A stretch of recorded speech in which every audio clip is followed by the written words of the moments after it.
with essentially talking about what we're going to be covering. Um, Pavan said that we're going to be sharing some secret weapon. It's not so secret. It's all out there. What I'm going to try and do is highlight some techniques that you can adopt, learn, and practice that will make your communication that much more persuasive. Um, I spent about 12 and a half years in the corporate environment working with Wipro and attended training programs all over the world. Every time you'll hear the word how to communicate effectively, right? That actually creates a lot of problems because the key to communicating effectively is actually persuading our audiences. And so let me start with a simple question. I think if you kind of minimize all the windows on your screen, you'll be able to see what's there. Let's start with a simple question. And you can ask yourself this: how many times in the last 1 year have you taken a meeting that could have changed your fortunes completely? Right? A 1 year, or last 2 years, or last 3 years. It could be an interview. It could have been a very, very large account that you were trying to land. It could be an investor presentation that you are making. It could have been a meeting that you're taking with a governmental agency or someone senior in government. If you actually ask this question, most of us have these opportunities probably once or twice in a year, right?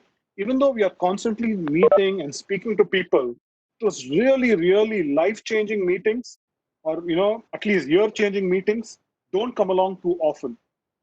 And that's really where, if we don't understand how to persuade the other side or persuade the people that we are speaking to, we actually end up losing great opportunities. And our trajectory could have been that much greater, kind of starts becoming a little flatter. Now, I've seen this throughout my career, and one of the things that motivated me to start helping people actually create persuasive communications is my own experiences watching really, really smart technical guys in places like Wipro being unable to convince and communicate customers, or in fact, even myself being unable to convince really, really important customers or senior management when it came to attaining my goals. And that's the reason why we are here, to help you really, really knock these 1 or 2 meetings out of the park, as they say, and to get people to take the action you want, which is where we start. Now, I'm going to actually ask a few questions to get us into the mood of things. If you want to speak, just unmute. I've asked Pavan to have all of you unmuted. So if you want to speak, unmute yourself, have your point made, and then remute yourself. Okay. So let me ask a question. When you guys start, when you're communicating or when you're presenting, why do you actually take the trouble to do so? What is the purpose, ultimate purpose of communication? Either you can speak or you can put it in the chat window and I can read it out. Go on. Either you can speak or you can put it in the chat window. Why do you actually communicate? What is the point? What are we trying to achieve?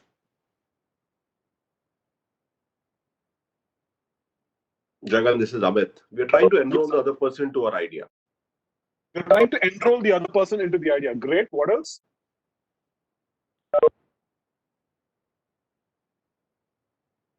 What else, guys? Just one answer. Well, many of you may think it is to communicate our idea. It is to get our point of view across. But the one reason why every communication happens is to get the other side to take action. It is not to say what you have in your heart. It's not to get your message across. It is ultimately to get the other side to take action. Action could be physical action or it could be mental action, but ultimately it's about getting people to take action. Now, in the next 1 hour, I'm going to be showing you a lot of slides. But there are only 4 slides you really, really, really need to remember. This slide is the first of those 4 slides, which is the purpose of communication is not to get your ideas across. It is to get the audience that you're speaking to or presenting to or writing to take action. So what is the first question that you have to ask yourself when you're thinking about your presentation or your communication? It is not necessarily what do I want to say, but what will get the other side to take action. This reorientation of your approach can have dramatic results. And I've had customers come back and tell me how powerful this one idea has been. A great way to think about this is to look at what Mark Zuckerberg said in one of his interviews during his IPO. You guys know, most of you use Facebook, right, on your mobile. The product of Facebook really is the newsfeed algorithm, that kind of what you scroll through. And most of you know that that algorithm or that content is not random. It is curated for you so that you will see the information that will keep you on Facebook as long as possible. So, how do they do this? They look for what's in it for my viewer or what's in it for the user. And like what Mark Zuckerberg said about what is of what, how do you make these critical decisions? He said a squirrel that's dying in front of your house may be more relevant to your interest right now than people dying in Africa. Isn't that true? Let's say you're driving to work one day, and if you're driving in India, it's very likely that a guy on a bike comes and takes off one of your side view mirrors, right? So as you walk into your workplace, what is the one thing that's really, really upsets you? Is it, or rather, today, right now, no one is going in, but let's say we are going to office and so on and so forth. Is it the war in the Middle East? Is it what's happening around the world? Is it deforestation? Or is it the damn guy who took off your side view mirror? So probably most of you would say it's the guy who took off your side view mirror. But in the larger scheme of things, what is really more important? Is it your side view mirror or is it war and disease and famine? It's the latter, of course. But for you, what's relevant to you is what really motivates you. So this is actually an important thing to keep in mind, that what we want to say should really, really be dovetailing into what's in it for me of the audience. Most of the times, and tell me if this is right or wrong, we fall in love with our idea. We fall in love with our product, with our solution, with our concepts, with our own capabilities many times. The reason for that is that we look at the presentation from our perspective. What is it we want to say? What is it I want to achieve? What is it I want to communicate? That is the biggest mistake you can make. The next slide is the second slide that you need to remember. And this is, again, a philosophical shift. Don't think about the presentation as your presentation. You are not presenting for your sake. You are presenting for the audience. The presentation is not for you, it is for the audience. What do I mean by that? Everything that you're talking about, your communication, your writing, everything needs to address the needs of the audience and not your needs. If you are able to focus and address the needs of the audience, then your needs will get automatically taken care of. This is the second really, really important idea that I want to share. The third idea, as a result of this, is to just shift your message from what you're saying to so what of what you're saying. In other words, let's take, we are making a investor deck for a financial savings product, right? Let's say one of the things that Hari is doing, allowing Indian investors to invest in foreign companies. It's a sexy idea. It's a brilliant idea. And if you take the normal route of the presentation, you'll spend a lot of time talking about how brilliant and sexy this idea is. That is the what. But as a customer, does the audience want to hear about the what? More often than not, they are interested in the so what. What is in it for them? What are we gaining from what you're saying? What is the benefit to us? What purpose of us you're trying to fulfill? If you are able to make the shift from what to so what, make a dramatic change in your outcomes. Look at all of the great presenters, the great communicators. They spend a lot of time focusing on the so what of their message and less on the what. And this is the third important shift that you have to make. So why is all this required? It is required because your audiences think and process information in ways in which we are not even aware of. There's this amazing book called The 12 Brain Rules. Right? I'll show you the book cover later on. But in that book, and in fact, this is a sweeping philosophy across the world right now, a realization that decisions are never made rationally. They are first emotional decisions and then rational decisions. Pavan, I'm not able to see the chat window. I can see people. Oh yes, I can see this now. So Okay, so I think Vetrick has asked, can you give me an example of what versus so what? I think it's a great question. So, for example, very, very simple. Let me go back to the idea of an investment advisor. Talking about my investment philosophy, our approach is the what. How will this idea transform your ability to get returns in an uncertain time is the so what, right? Talking about how great, let's say we are making a presentation now for a large IT company that is trying to push in work from home solutions. Talking about collaboration, networks, cloud, security is the what. Talking about how easy it's going to be for customers to connect with each other, to collaborate with each other, to have video calls with each other, to drive their business better, innovate, continue innovating, creating new products together. That is the so what. I hope you're able to understand this shift. So let's go back to this concept of people don't respond to the way in which we believe. What is it that we read in our B2B marketing, when we were back at BIM? We were told B2C, customers make emotional decisions, and B2B, customers make rational decisions. Complete nonsense. The human mind is geared for emotional decision making. So I just want to share with you a basic lookout, right? You don't have to worry about this too much. But the important thing is to understand that the human brain, while very complex, this is actually called the triune brain, right? The representation. There is this little brainstem here in the beginning of the brain, the gray part, which is called the reptilian brain. Things that are there from lizards all the way to humans. It is the seat of all motor functions, the seat of not motor functions, sorry, all involuntary actions. So, for example, if you're cooking and your finger touches the stove, that immediate reaction where you pull your hand away is a involuntary function that is controlled here. The important thing to understand is this little piece in the middle. It's roughly a small fist. It's called the limbic brain. The reptilian brain is the least evolved. The limbic brain is a little bit evolved. It's the first evolution of the human brain. What it does is that it controls all of our emotional responses: love, hate, jealousy, passion, lust.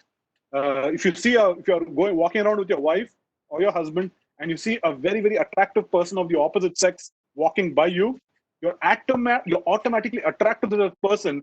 That is a combination of your reptilian brain and your emotional brain, right? Where there's this immediate instinctive lust towards an attractive person of the other sex, and a feeling of guilt, a feeling of, no, I love this other person.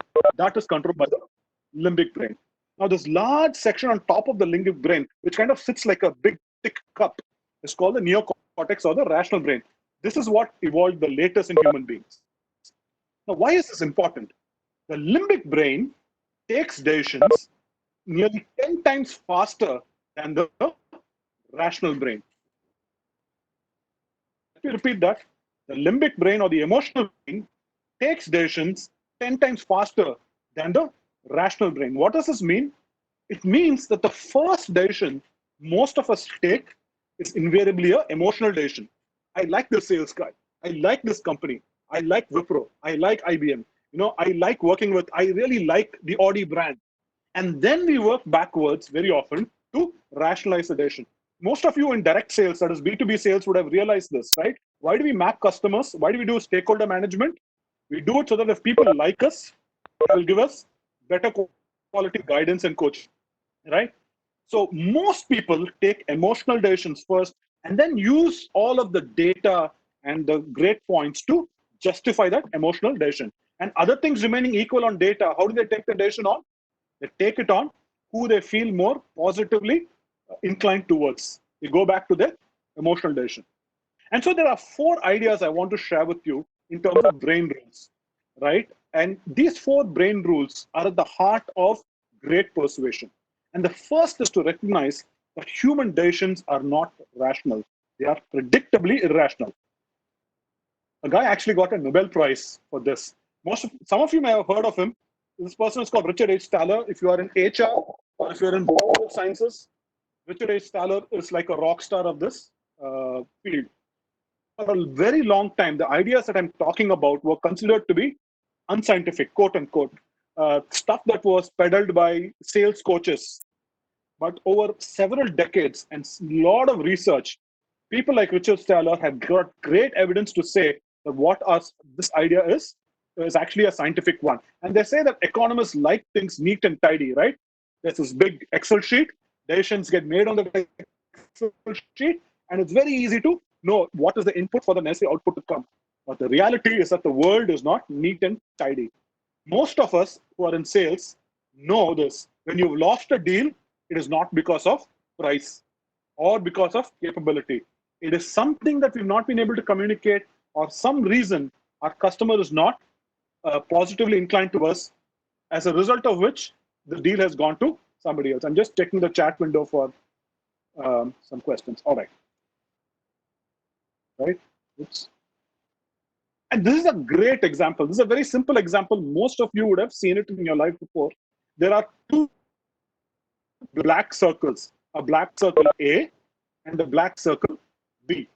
Now, supposing I asked you, most of you know the answer, but let's say supposing you're seeing this for the first time and someone asked you, which circle is looking larger? Which would you say? You can put it on the chat window. Again, you've not seen this before, but first time you're seeing this, if someone says, which circle looks larger? Now, everybody knows the answer to this question. It is that both circles are the same size. But for most people, circle A will look larger. Why? Because when our eye is comparing these two circles, we are not just comparing the size of the circle, we are comparing it in relationship to the other circles. Now, let's say you can't change the quality of your idea, right? You got a product, that is the product. You can't change it. You've got an idea, that is the idea. You may not be able to change it. You've got a position, you may not be able to change that position. Now, how do you make that idea, concept, or position look better and bigger? All you have to do is start comparing it with smaller, lesser, and less effective ideas. A great example of this is actually Barack Obama, right? Obama had an easy time in 2008, the time when he got elected first. He was running when the economy was crashing and burning, right? His opponent was a quote unquote maverick who had a quote unquote maverick vice presidential candidate. And all of that and he was, of course, the first major African American, so a lot of emotion. He was a brilliant campaigner, a brilliant message, so he got elected. The next time around, things were a little bit more difficult because the economy didn't take off as planned. The stimulus was still working. They were coming out of a tough recession. And they had the Republicans had a very uncontroversial candidate called Mitt Romney. And most of you who would have seen the first debate, right, know that Obama was not at his best in that campaign, right? He was playing it safe. And people were asking him, like, why haven't you done this? Why haven't you done that? Why haven't you, solved the immigration problem? Why is healthcare still not universal healthcare? And so on and so forth. And one of the response he said was, don't compare me with the Almighty. Compare me with the alternative, right? What is the message of that?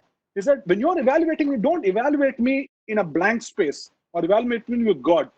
Evaluate me in contrast with this other option that you have. This is the reality of the world. When we are communicating to someone, they are not just looking at your idea as a blank space. They are constantly evaluating your idea, with other ideas that they have in their mind, right? Let's say, for example, you're presenting again, I'm biased by the things that I'm thinking about, but let's say you're presenting an do you think the audience is actively to understand your product, trying to evaluate the nitty-gritties of your product? No, they are comparing it with other products that they have in mind. Let's say the last time you went to buy a car, were you just looking at one car and one model of the car, or were you looking at different comparisons and making a decision between what is better than this, and within a particular model, what config of that particular model is better than what I'm looking at? It's always a comparison, right? And because people will compare, what is a better thing to help them first, or what is a better strategy to help persuade them? Is it to just give your idea or provide the comparison yourself? It will always be to provide the comparison. Great example again is the Ramayana. I always use this example. All of the Ramayana authors, in fact, even in the programs, they spend a lot of time building up Ravana. Don't they do that? Right? He's huge, he's big, he's supremely educated. All the weapons he has can lift up even Kailasa. Blah blah blah. Why are they expanding his greatness instead of just beating down on him? He is the villain. They are expanding him so that Rama, the hero, will be just that as much as large. You need great ideas for great challenges. So when you're presenting your idea, present it as a solution to a great challenge that will otherwise destroy your audience. Right? And the second reason why we make decisions irrationally is because everything that comes out of our mouth is not understood in the same way. Have you ever had a fight with your spouse and your spouse saying, or you saying, you end up saying, telling to your wife or your husband, that's not what I meant? How many of you have said that? Or spouse, girlfriend, boyfriend, whatever it is, or colleague. Very often, what we say gets distorted in the communication process. Why? Because the brain has filters. I'm just doing a time check. Okay. These filters will 100% every single time distort your message based on what the audience already knows. So you're not just presenting information, you're presenting information through filters. And these filters are called cognitive biases, and they will destroy your message. In fact, distort your message. You will say something and it will have the exact opposite effect when the audience is listening to it. You won't believe it. There are close to 168 identified cognitive biases in humans. Can you imagine that? 168 different ways in which your message can get distorted, which means you need to be very careful about how you are constructing your message. And so what are the 4 main ways in which it gets distorted? Number one, there's too much of information. Isn't that true? Have you ever sat into a presentation where tons and tons and tons of data was being provided?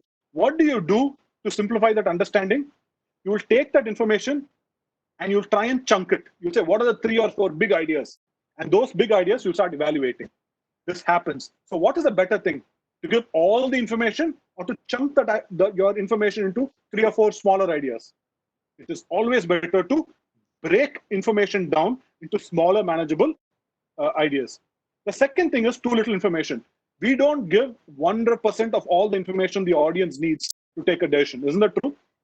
We believe we've given all the information, but for the audience to be persuaded, they may have other things in their mind that we really don't know.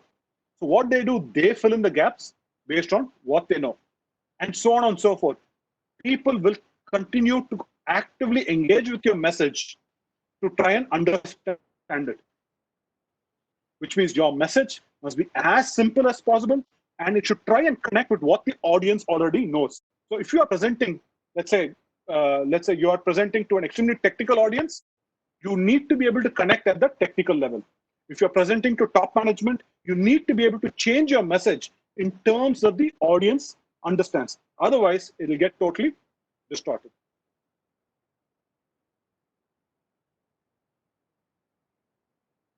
The second brain rule is a brilliant one, which is an extension of the first brain rule, which is appeal to logic and emotion. Again, please, guys, please remember, I'm not saying appeal only to emotion. I'm saying logic and emotion. We all are appealing to logic. When we talk, when we communicate, when we negotiate, when we sell, when we pitch, we are all appealing to logic. But we also need to appeal to emotion. And by this, I don't mean start crying in front of them. But please give me the deal. I need to put my kid through college. No, that's not what we're talking about.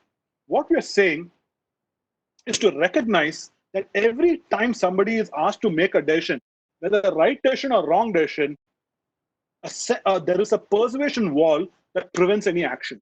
Right? There's fear. Let's say you're trying to replace another vendor, incumbent competition account. That brings with it enormous amount of fear, anxiety, risk, and sacrifice. Ultimately, when a person takes a decision, he's closing himself off to all other decisions. Right? When you decide that I want to marry this person, you're making another decision that I won't henceforth be with any other person in the world. It's a big decision. And every decision is a big decision, as a result of which people don't like making any new type of decision. They do what has been already done, and what has been already done may not be what you're offering. So how do you change them? It is by giving them purpose. There needs to be a strong enough purpose for you to be able to convince your audience to take the action you want them to take. And we talk about purpose. Anyone who's attended Miller Hyman training, especially the guys in Wipro, IBM, Cisco, would have gone through this training program. There are two ways in which you can measure your audience's purpose. One is result, which is on the left. The other is a win. So for those of you who've gone through the program, please excuse me, but this is a brilliant concept that I want to share with the team. Results are the purpose that the organization or the process gains from your idea. Let's say, for example, you are going to Mr. Modi and you are pitching a kind of a work from home solution for all of his IAS officers, right? Just as a simple example. What is the result? The result is people can connect on time, people can continue giving their reports face to face, people can continue working together, your ideas and your agendas, or the government ideas and the government's agendas will go through. It is typically the things we talk about. Will give you increased revenue, better return, better customer satisfaction, reduce time for approval. If it is for the organization, it is a result. But most people actually pitch to this. Is there anyone in the world who says, I will make you lose your revenue, or I'll decrease your customer satisfaction, or I'll make your life hell? No. Competing ideas every time offer the same results as your idea. Life gets better, more things happens, you are happy, world is great. But wins is where the difference comes. Wins are those personal gains that the audience is getting, all above board, not unethical gains. But as a result of your idea, how do they gain? Do they get a sense of, do they get release from anxiety? Do they get reduction in conflict? Do they get more power? Do they have ability to have a weekend of their own? For example, a lot of people, we were doing this presentation for a shipping company. And we realized one of the things that really pisses off logistics managers is the fact that they are expected to give updates during the weekends when they are with their family. They hate it. So one of the things that we said is that if you do this, your weekends will be your own. You don't have to pick up any call. Everything will be available. That's the result. But as a result, you will have peaceful weekends. Now, it is the win that generates the emotional content to drive the audience to take the action that you want them to take. Results provide the safety to act, right? Anyone in a business context or when it comes to a commercial context, if they're taking a decision, they want to have the safety that this idea will not destroy me, right? Will give me what the business wants or what my commercial teams want. Results will provide you with provide your audience with the safety to act, but the real belief to act will come from the wins. Results are like, the normal fuel that get a car to go from point A to point B at 30 kilometers per hour. Wins are like that booster fuel that will help your audience break through any kind of barrier he may have in taking up and acting on your idea. So remember this, results and win.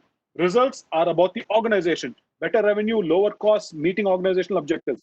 Wins are about personal gains, a better life quality, more power, peace of mind, happiness, those kinds of things. And it's that delivers the belief to act. Just ask yourself this, the advertisements you're seeing, do they address the results or do they address the wins? More often than not, even for very dry ideas like insurance, they have started to address the wins. Peace of mind. What will happen to my daughter after me is a win. It is not a result. And as I said, most of us end up operating at the level of trying to gain logical agreement with our audience.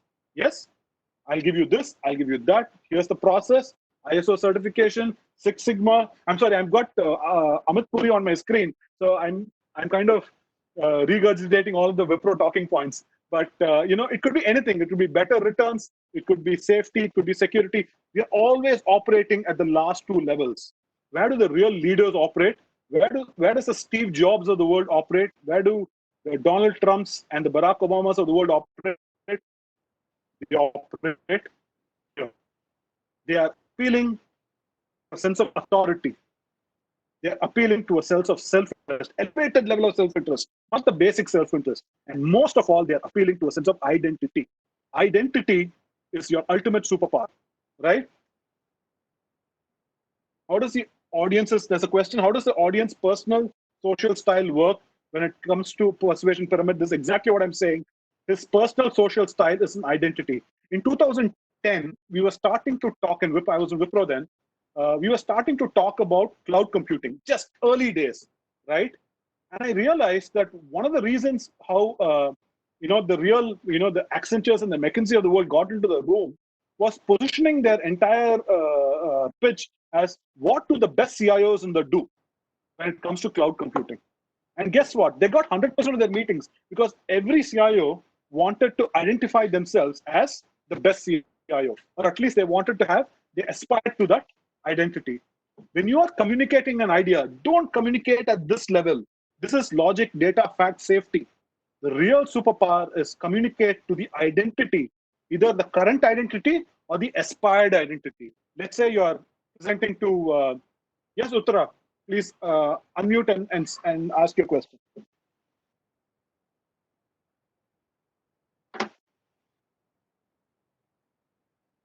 Hello, Uttara, you raised your hand. Unmute and ask your question. Sorry, Jagan, that would have been by mistakes. Apologies. No problem. Please continue. No problem.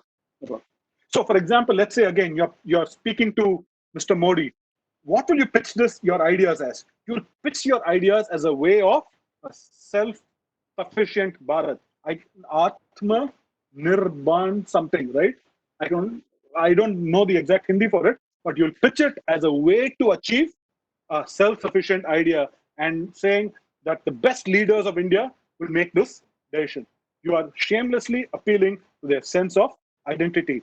Make America great again was a powerful slogan, whether you like it or not, to appeal to a sense of identity. This is the height of persuasion. If you're able to connect your idea to your audience's desired, aspired identity, you will come out a winner. The last 2 points are a little tactical, and since we're running a little bit late on time, I won't labor too much on that. Use visuals, guys. Even if it's a face-to-face meeting, print out a visual of your idea and show it to them. If you think back on the slides we used, ask yourself this. What do you remember? Do you remember the visuals or do you remember the text? Most of you, right, you remember the slide with the circles? You will remember the circles, you would have forgotten the text on the slide. And if I had not shown you the visuals, you would not remember anything. In fact, this has been researched to hell, right? When it comes to slides which are oral or oral plus visual or purely visual, oral plus visual has the highest recall rate. Crying baby, absolutely. Hari kind of talked about the crying baby. That was there because it was unexpected and it will get us off to an interesting start. Using visuals are the best way to not only gain your audience's attention, but get them to recall. Wharton did a study and it said that there is a 5x increase in the amount of recall 3 days after a presentation if you use more visuals, right? And the reason for that is that eyes are the only sense organs that are directly connected to the brain. I do this little exercise in my training programs. If you can see me, if your video is working, this is again, if you can see everybody else, it's an amazing experience. But just try this. Take your right hand up like this.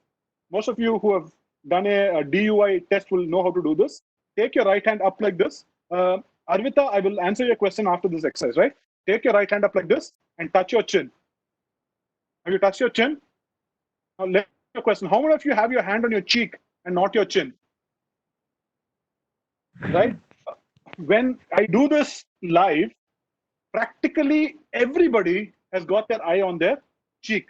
Why?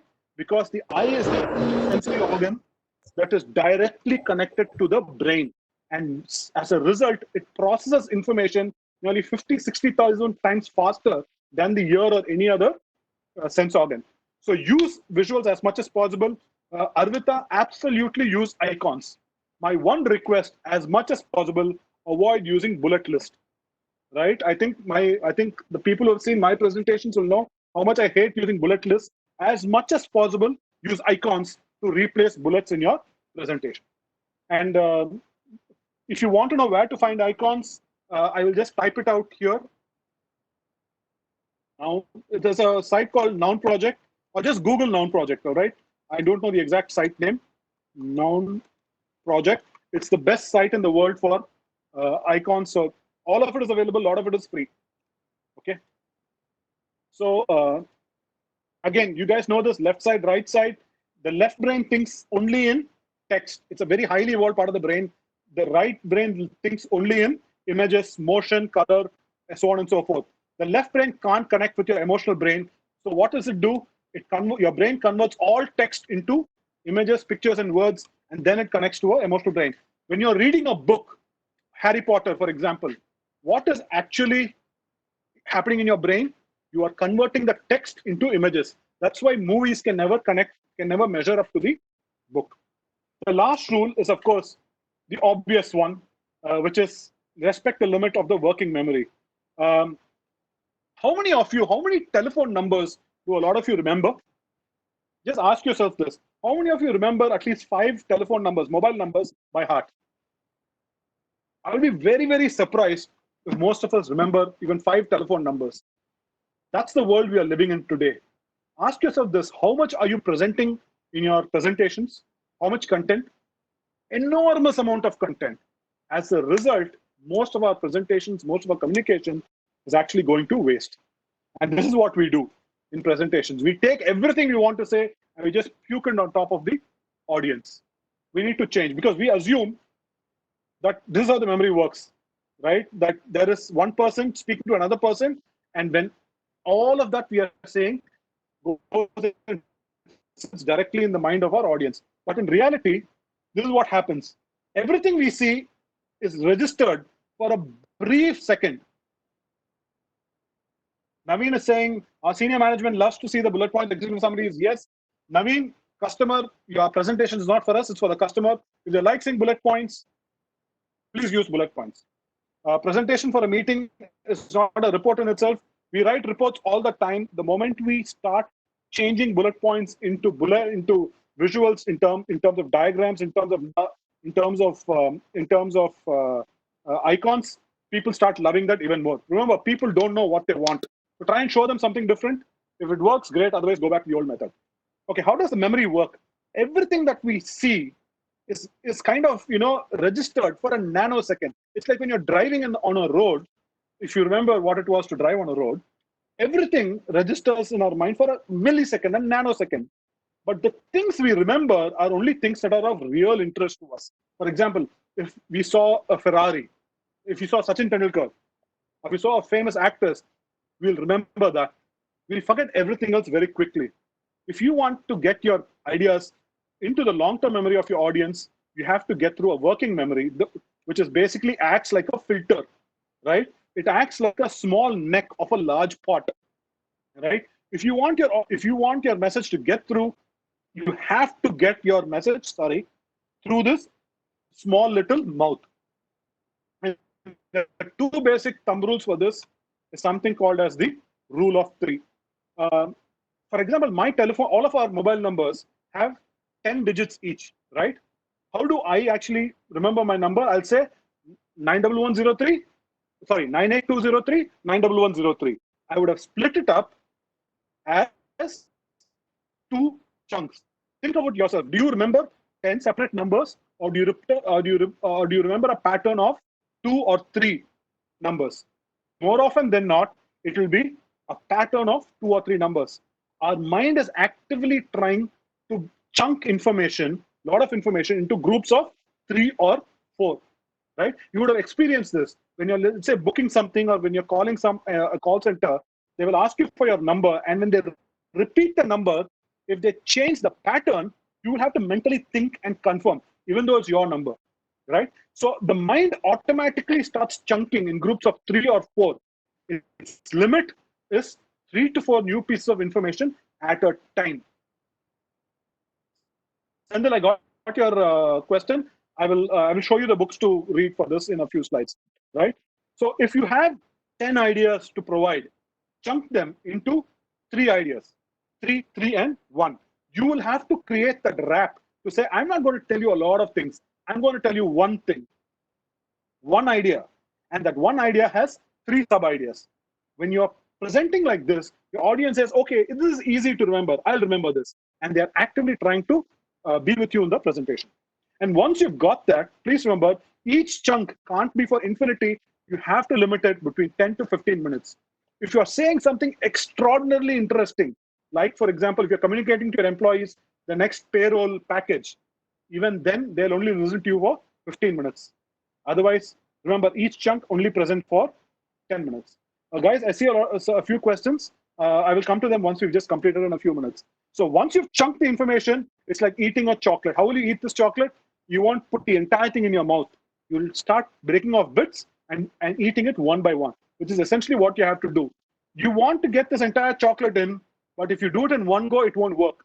So break it into chunks, not more than 3 or 4 chunks.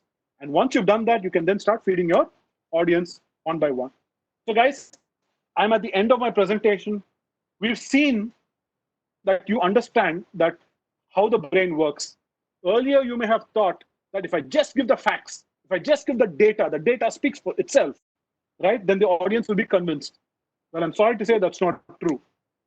Because of this limbic brain, emotional decisions dominate all human beings. So our decisions are predictably irrational, and we need to use emotions as well as logic to get our message across. Just one second. Right?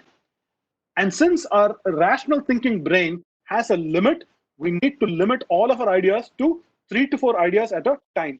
And finally, we process visuals much better than words. So as much as possible, try and use visuals. So just to summarize what we talked about, number 1, the objective of all presentations, all communications is to get the audience to take action. It is not to communicate your ideas. Your ideas must get an action from the audience. That's why you're communicating. The second, your presentation or your communication is not for you. It is for your audience. Let your audience decide, or let your audience drive what you want to see.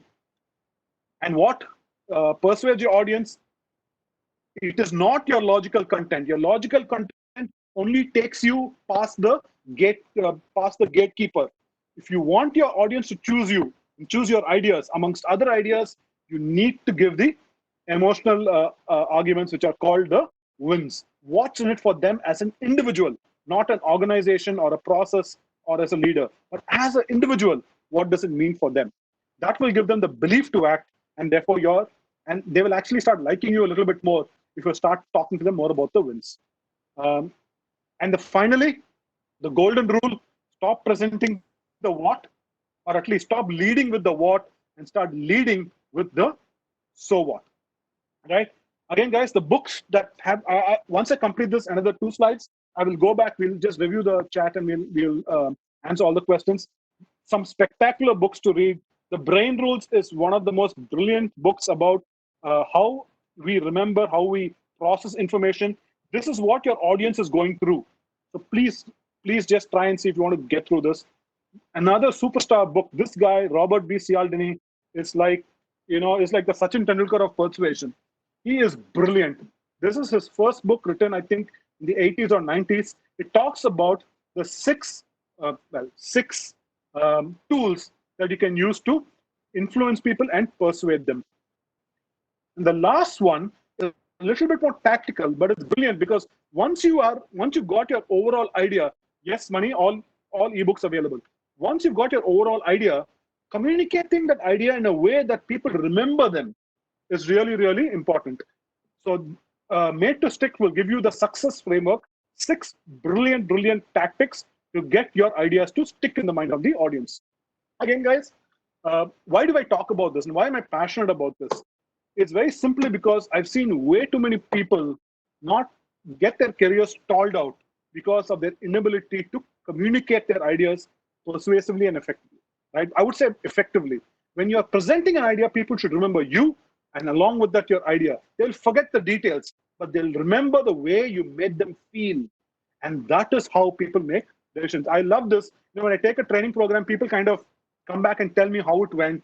And this is an example of a person whose business had loved her presentation so much that he took that presentation to the MD of a very, very large organization, and great things happened. So thank you for your attention. Let's just scroll through some of the questions that we've not addressed. And once I completed this, you can ask other questions. We've got about another 5 minutes to go. So I'm just going through the stuff. I think, okay. Don't you think also there's good books? I've talked about the books. From Nilay Thakur has talked, I'm working Kotak Mahindra Bank. I'm a BA for retail assets. So no businesses, and I'm sorry. Guys, can you just stop typing for 2 seconds? I want to read what Nilay has said. It's a big thing. Our CXO wants an ongoing project to be done for 2 months. Normally take 2-3 quarters. Neither emotion nor logic. How do I convince the business head? You need more time. It's a very interesting thing. I'm sailing the same boat as you. Presentations normally take 10 days, are being demanded like overnight, quite literally. I was working all now, and then I'm going to continue working quite late. Listen, Nilay, what you really want to tell him is that if I'm going to do something in 2 months, what is going to take 2 quarters, there's going to be a change in outcomes. What you want to do is not convince him that you can't do it in 2 months, but to set expectations right. That in 2 months, so much can happen.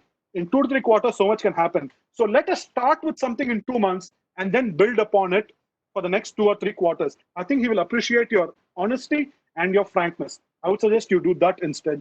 Do you think appealing to one specific emotion could be a double-edged sword? How do we tread carefully? Pawan, absolutely right. But this is where understanding your audience comes in. Typically, I would say that go with the most honest understanding of what your audience wants.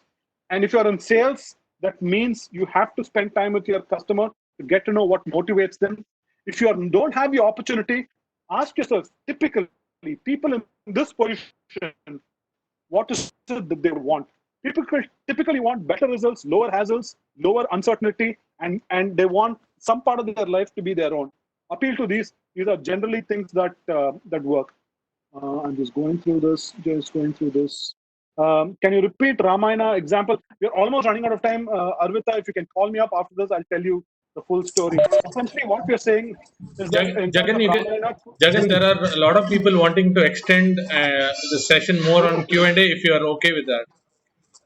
Oh, absolutely. I'm fine. Not a problem. So let me take Arvita's example. Sorry for the repetition, people.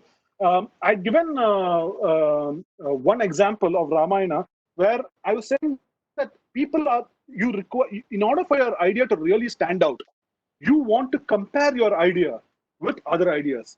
Like in not just Ramayana, any great, let's take Sholay as a movie, right? Sholay as a movie didn't become a success just because of the lead characters, Jay and Viru. It became a success because of Gabbar Singh, right? Similarly, Mr. India had Mogambo, right? Some of the greatest movies in history, Star Wars, it became a huge hit, not just because of Luke Skywalker, but because of Darth Vader. The more you compare your idea, the more clearer it gets. And the bigger the challenge or the villain you're trying to attack, the larger your idea seems to the audience. That's the point I was trying to make. Just going through stuff again. The concept of visual stunts is what made an influence to yes, communicate. All right. Okay, the next comments. Ebooks are available. Yes, they are available. They're available. They are available on Amazon. All yes. Personal question from Jayachandran. When you decide to move from IT career to help telling stories? Follow-up question. When did I decide? I decided in 2012. I was in the UK. I became completely. According to my dad, I was clinically depressed. My work life had become crap. My personal life had become crap. I was smoking 35, 40 cigarettes a day, drinking without end. So I decided to quit because I was not in an IT career. 12 years, I still don't know the difference between a switch and a router, right? As do most IT sales guys. But I was in a sales career. I was in a storytelling career. I decided to focus fully on it, and more importantly, allow myself to control my time. While these are important tips, how did you envisage your role for a full-time career in this line? I didn't envisage a role for a full-time career. It just kind of happened. I started thinking about training people. And then after the trainings were over, people used to come back and say, can you make the presentation? I started doing them myself. And now I have a team that does the design, and it's just grown from there. Basha and Anthony, absolutely. Baton was a joke, a brilliant villain is who tells, it's the villain who determines the hero, absolutely. Can we dig deeper into self-identity? Aren't there multiple identities? Which one should, are just key ones? Okay, so here's a great example, right? Not an example. Each one of us, and this is a very personal point, you don't have to respond to it, but this will make my point go. Each one of us has a fantasy person in our mind. Isn't that true? Yeah. Yeah. We are who we are, but in our minds, there is a fantasy person who is better than us in many ways, who finds dealing with challenges that we are struggling with easier, who is a better human being, a better friend, much more effective person. This fantasy person, it's called the Captain Patch complex or the Captain Patch mentality. All of us have that. There are people that we desire to be. I want to be as good in finance as Hari. I know I'll never be in this lifetime, but in my mind, I am like, I can carry off I can at least act as though I know in front of someone like a Hari or someone like a Vasan, and I do. I have to. But if you tell me that your solution will help me manage my money as well as these guys do, you know what, boss? I love you, right? You have to ask yourself, who is this person claiming to be in public, right? Or who is this organization claiming to be in public? Let's say, for example, you're pitching to HDFC Bank, right? Go to their website, go to their LinkedIn pages, ask and find out what does this organization position itself as, right? If they, for example, if the organization is talking a lot about green and being environmentally friendly, and your idea can actually help them be more environmentally friendly, you can actually go and use that as the crux or the the beachhead for your entire concept. So there's data available. People have a self-identity. They have a public persona. Pitch to that public persona, help them reach to the top of what they are. Great example. Most of us have Nike and Adidas as shoes, right? The big brands when we buy shoes. Why don't we buy Power as a brand? It used to be a Power shoes long time ago. I'm not even sure there is. Why? Right? A lot of us are like completely overweight like me, right? But we still shamelessly wear a Nike and Adidas and a Reebok the way we in our mind, yeah, like Virat Kohli, right? So pitch to that persona, not necessarily the person that is. And if you're pitching to top management, that information is publicly available, right? So go on and take a look at that. Java has, I hope that that addresses your question, Amit. Yep. Java says, could you please recap on the take action part of the audience? Okay, so I was basically saying that when we present or when we communicate, traditionally our attitude has been, what do I want to tell the audience? What is it you want to tell them? What is it you want to achieve, right? The slightly better presenters will say, okay, what are the 10 things I want to say? My understanding is that is suboptimal, because ultimately we win when the audience shakes hands with us and say, done, I agree with you, right? Your idea, I accept. Your concept, I accept. Your product, I accept. You got the deal. Now, when will the audience say that? They will only say that when they are willing to take action. That's your win. That is what you're presenting for. So instead of thinking, what should I communicate? First question you should ask yourself is, what action do I want the audience to take? It can be a mental action or a physical action. So for example, when we are creating presentations for our audience, that's the first question we ask. Who's your audience? What action do you want them to take? The action could be give the deal, or it could just be give me another meeting, right? Let's say we are emailing a presentation to get a meeting. Your objective is tease them enough so that they will be, or intrigue them enough so that they will pick up the phone and say, okay, let's meet. So first determine what action you want the audience to take. It can be as simple as give me a meeting, recommend my product, think of me or think of my organization as someone who's very advanced or someone who's just like them. That action, mental or physical, will guide your thinking to make it very, very sharp in terms of what you want to tell the audience. So allow two things. One, what the audience wants to hear. And second, what you want to gain, what action you want the audience to take. If you're thinking is guided by these two ideas, your presentations, your communication will become very, very sharp.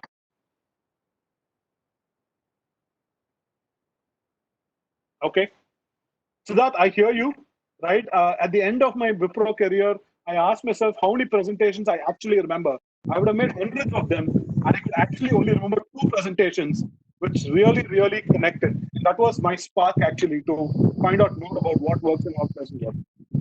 No, I agree with you, Jagan. It's great because over a period of last 25 years in which I made the presentations, I think your points are very well valid. Where the winning presentation and the last presentations are easy to connect with what you have said. Hindsight, yes, I could really connect that. Thank you. No problem.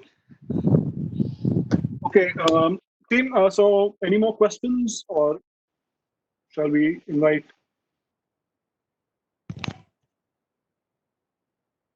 I think that's about it. I don't see any other questions in the chat window. Sure. Okay, team. Thank you so much for your time and your patience. I